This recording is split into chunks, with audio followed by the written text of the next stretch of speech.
কিন্তু আমাদের বাড়িতে আছেন এবং যারা ঢাকাতে আছেন আমাদের আন্দোলন কর্মস্থলে আসেন নাই তাদেরকে অতি দ্রুত আমাদের এখানে আসতে বলেন। আমরা সবাই মিলে একসাথে থাকি, একসাথে বসে আন্দোলনের রূপরেখা ঠিক করে পরবর্তীতে আমাদের কি করণীয় সে বিষয়গুলো আমরা এখান থেকে সিদ্ধান্ত নেব।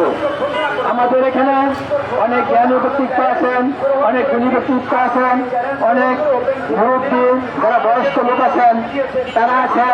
আমরা সকলের সাথে সকলের অভিজ্ঞতা শেয়ার করতে চাই। যারা তরুণ আছেন তাদের অভিজ্ঞতা আমরা বয়স্কদের সাথে শেয়ার করতে চাই। আমাদের কেন্দ্রীয় কমিটি আছে, যদি কারো পরামর্শ থাকে আমাদের আন্দোলনকে ভগবান করার জন্য আপনারা তাদের কাছে আপনাদের প্রস্তাব এবং পরামর্শ দিতে পারেন। আমরা আন্দোলনকে কিভাবে ভগবান করতে পারি, আমাদের এই লক্ষ্যবস্তুতে আমরা আর কি করতে পারি। সংগ্রামী বন্ধুগণ, জঙ্গলে হয় আমাদের জঙ্গলে পাঠানো হবে, নাহলে ভারত মহাসাগরে ডুবানো হবে। আমার হলো এখন বক্তব্য রাখবেন আমাদের এই প্রতিবন্ধী বিদ্যালয়ের প্রাণ বাংলাদেশ প্রতিবন্ধী বিদ্যালয় সমন্বয় পরিষদের কেন্দ্রীয় কমিটির সংগ্রামী সভাপতি আমাদের প্রিয় নেতৃত্ব জনাব মোহাম্মদ ইলিয়াস রাজ স্যারকে বক্তব্য রাখার জন্য সবাই জানাচ্ছি। সামগ্রিকভাবে সংবাদ সম্মেলন করে আদালতের মাধ্যমে আন্দোলনের প্রথম দিন সমাপ্তের পথে আমরা 5টায় শেষ করবো এবং 6:30টায় আমরা জেলা কমিটির সভাপতি সাধারণ সম্পাদকের সাথে এখানে এটা ট্রিপ করবো। আগামী দিনের কর্মসূচি আমরা সর্বশেষ পরিস্থিতি এবং যারা প্রতিষ্ঠানের প্রধান শিক্ষক আছে আমাদের সমন্বয়ে এবং আমাদের কি করণীয় 6:30টায় আমরা ব্রিফ করব আগামী দিনের কর্মসূচি এবং আমাদের নেক্সট পরিকল্পনা নিয়ে। একটা আন্দোলন সফল করার মূল হাতিয়ার হচ্ছে উপস্থিতি। আমাদের উপস্থিতি কিভাবে বাড়ানো যায়, এখানে যারা আছেন আমাদের সহকর্মীরা যারা বাইরে ঘুমাচ্ছেন তাদের আমরা আহ্বান করি আজকে রাত্রের মধ্যেই যেন তারা প্রেস ক্লাবে সমবেত হয়, কারণ দাবি আদায়ের রাজপথের কোন বিকল্প নেই। দাবি আদায়ের রাজপথ থেকে করতে হয়, টেবিলের নিচ দিয়ে কখনো কোনো দাবি অর্জিত হয় না। এটা হচ্ছে শেষ কথা। সংযুক্তবৃন্দ, আমরা রক্ত দিয়ে শিখেছি, আমরা গ্রেপ্তার হতে শিখেছি, আমরা ব্যস্ত হয়ে শিখেছি। আমাদের দবানো যাবে না, ব্যর্থ করা যাবে না, আমাদের বন্দি করে রাখা যাবে না। আমরা বিচার না দেয় এই প্রেস ক্লাব থেকে এক শুরু নেব না, এটা হচ্ছে আমাদের কমিটমেন্ট। প্রিয় সহযোদ্ধ, আমরা যেহেতু অনেক দূর থেকে আসছি, একটু রেস্ট দরকার আছে। আমরা যথাসময় 6:30 এই মাসে সময় আমরা বলবো। আমি এই মুহূর্তে কথা বলার জন্য আহ্বান করছি শ্রদ্ধা আজম ভাইকে সামনে সেখানে কথা বলার জন্য আহ্বান জানাচ্ছি।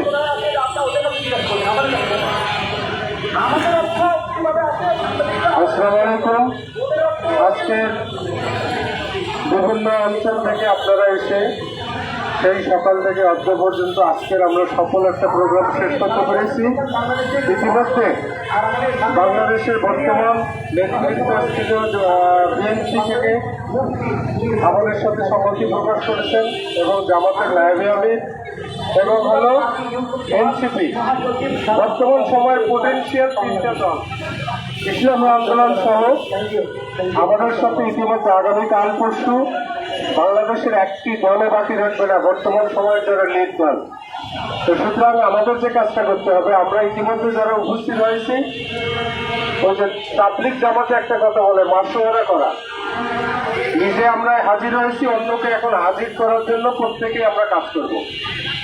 কারণ আগামীকাল পরশু উপস্থিতি আমাদের আজকে যা আছে, আগামীকাল অন্তপক্ষে আরো 1000 বাড়াতে হবে, পরশু দিন আরো বাড়াতে হবে ইনশাল্লাহ।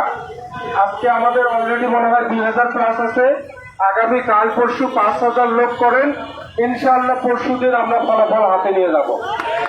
এতটুকু যদি না পারি, এই শেষ সুযোগ যদি আমরা হেলায় হারাই, তাহলে আমাদের আফসোসের আর সীমা থাকবে না। মনে রাখবেন, আমাদের প্রত্যেকটা স্তর, প্রত্যেকটা মোমেন্টের খবর এনএসআই, ডিজিএফআই, টিভি, ইভেন আমাদের সাংগঠনিকভাবে মন্ত্রণালয়ে উপদেষ্টা এবং সচিবের কাছে যাচ্ছে।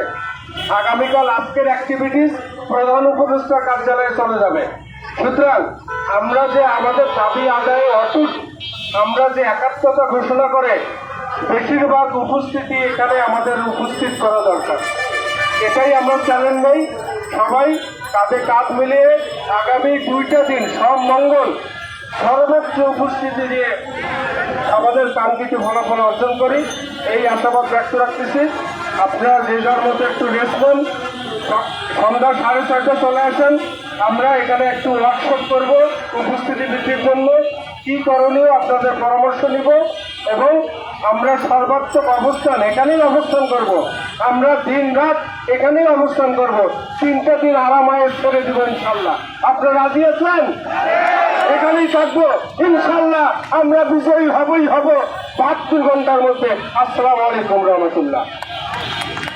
ধন্যবাদ সাথে আদম ভাই। শেষ কথা বলার জন্য আহ্বান জানাচ্ছি সাধারণ সম্পাদক ধন্যবাদ।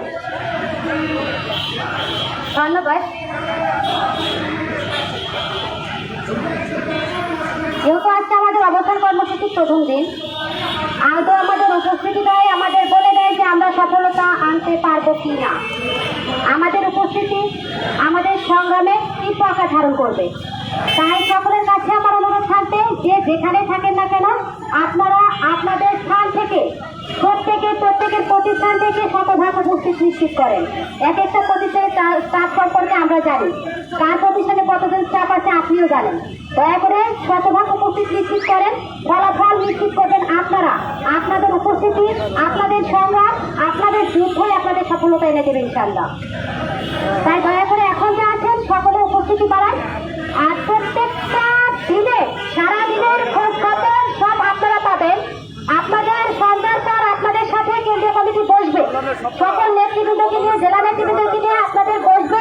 কি করা যায়, আজকের দিনে কি হলো, কি অ্যাক্টিভিটিস এবং কালকে কি করা যায়, সেটা আপনাদের সিদ্ধান্ত নিয়ে সমন্বয় পরিষদ সম্মিলিতভাবে সিদ্ধান্ত নিয়ে গেবে। এটা আপনাদের কাছে আমাদের প্রত্যাশা। আর মেয়েদের যে বিষয়টা, আমি জানি না আমার ভাইয়েরা শুধু আমাদের কেন যেন বেশি ভালোবাসে। এমন ভালোবাসা দেখায় না যে ভালোবাসাটা আমাদের কষ্ট দিবে। আজকে আমরা মাঠে আসছি, মেয়েরা মাঠের পণ্য নয়, সেই মেয়েরা আসছে রাস্তায়। তাই আমি সকলকে অনুরোধ করবো, আমি আমার নারী যোদ্ধাদের বলবো, আমরা রাস্তায় থেকে রাজি আছি। আমি আমার মেয়েদের দৃষ্টি আকর্ষণ করছি, আমরা কি রাস্তায় থাকতে রাজি আছি? আছি তো সবাই? কণ্ঠ শোনা যায় না তো? আমরা মেয়েরা এখানেই থাকবো, ভাইদের সাথে আমরা রাস্তায় থাকবো। আমরা থাকতে আমার ভাই আমার খাবে, ওটা কখনো হতে পারে না। আগে আমার বোনের ভাই হাতে উঠাতে হবে, তারপরে আমার ভাই মরবে, এর আগে না। অর্থাৎ আমরা ভাইদের রক্ষা করবো, ভাইরা আমাদের রক্ষা করতে পারবে না। এই আশা করে আপনাদের কাছে সর্বোপরি উপস্থিতি নিয়ে আমি আমার বক্তব্য শেষ করছি। ধন্যবাদ সকলকে। তাহলে আমরা ফেরত বুঝাচ্ছি আজকের প্রথম দিনের কর্মসূচি এখানে সমাপ্ত করছি। 6:30 4:30 দেখা হবে দ্বিতীয় কর্মসূচি নিয়ে। আগামীকাল কি প্ল্যানিং, আমাদের নেক্সট প্ল্যান কি, সর্বশেষ মিনিস্ট্রি কি অবস্থা, কথা হবে 6:30। ভালো থাকবেন, যথাসময়ে চলে আসবেন এবং সালাম একটি কথা বলতে চাই, তার কথা দিয়ে আজকে এখানে সমাপ্তি হবে। ধন্যবাদ সবাইকে।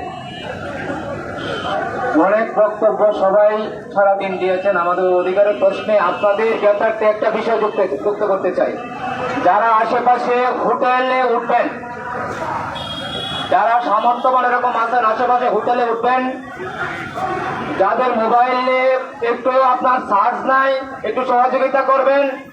পাশাপাশি হলো আপনি একটু গোসল করতে তার সুযোগ করে দিবেন, টয়লেট ব্যবহার করতে চাই একটু সুযোগ করে দেবেন। যেহেতু গত বছর আমাদের এখানে টয়লেট ছিল, সিটি কর্পোরেশন এবার আমাদের টয়লেট দেয় নাই, তাই এই কাজটি আপনারা একটু সহযোগিতা করবেন সকলকে। ধন্যবাদ।